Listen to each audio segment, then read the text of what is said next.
परमात्मा कहते हैं मात पिता सुत स्त्री आलस बंधु काणे, संत मिलन को जब चले है ये अटकावे आणे।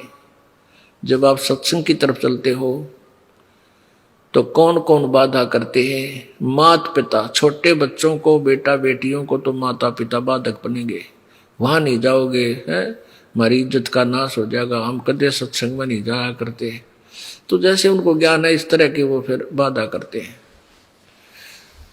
और जो बूढ़े हो गए वृद्ध हैं उनके बेटे आंट लावेंगे सुत, और जो कोई भगत है उनके उसकी पत्नी आंट लावेगी पक्का।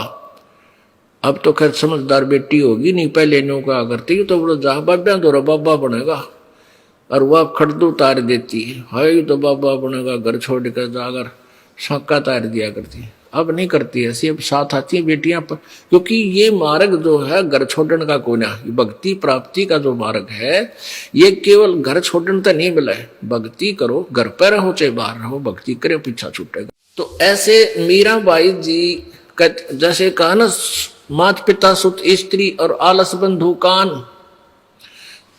किसी के तो फिर बेटा बेटी वृद्ध हो जाते हैं तो बेटा बेटी नान दे, 100 तरह की बातें अड़ाओगे, संसार के कहेगा फलान है, कहाँ जाते हो, ये नहीं वो। और फिर या फिर लोक लाज बंधु कान, और या फिर आलस। जैसे सत्संग में चालन की तैयारी हुई, कल देखूंगा, आज को नहीं चलता। एक भगत बताओ था कि एक बार मैंने कान पकड़ दिए तो जब भी छुट्टी मिला सीधा भाग गया हूँ भगवान के अड़ बैठे अमृत वचन सुना। एक बार 5-7 दिन का सत्संग कराया करते हम पहले, उसने छुट्टी भी पहले दिन यूँ कहता है भगवान छुट्टी मिल जाए मैं 7 दिन सत्संग में सुनूंगा। वह छुट्टी मिल गई, नौकरी करता था।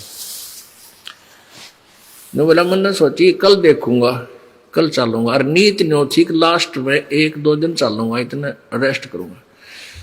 अब जिस दिन सत्संग शुरू होना था उस दिन उसका दूसरा सत्संग शुरू हो गया। वहां उसकी बहन का बटेऊ आ गया, उसका जीजा।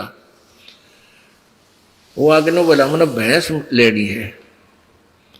अच्छा ले भाई, उसने नाटक क्यों करे, ताजी ताजी रिश्तेदारी।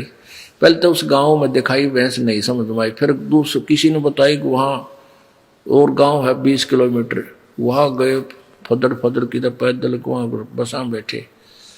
यानी जिस दिन भोग लग गया उस दिन उल्टे आए, भैंस भी ना मिली। जब घर ना आए 7वें दिन धक्के खा के किता गोबर में रोटी किता रोटी मिली किता ना मिली। तो उस दिन पाछे ने बोला मैंने कान पकड़ दिया, ये पाछे नहीं रहूंगा यहाँ पर। ये तो और वो जहां मैंने आनंद लेना था, परमात्मा का लाभ मिलना था, उसके स्थान पर इस आलस ने मेरी और रिहर्सल करवा दी। तो यहां परमात्मा कहते हैं मात पिता सुत स्त्री, और किसी का पति अपनी पत्नी ने फांसी घाल के बैठ जाए है तो नहीं जाएगी, नो है रो है। तो कहने का भाव है ये काल के ही अड़चने हैं, और ये काल की अड़चन इसलिए है कि यू भक्ति ना करे, संतों के पास ना जावे, और यू यही मर खप के और गधा कुत्ता बन के धक्के खानता रहे। काल ये चाहता है और भगवान ये चाहता है परमात्मा कि ये परमात्मा की प्रेरणा में कहीं ना कहीं जाते रहे।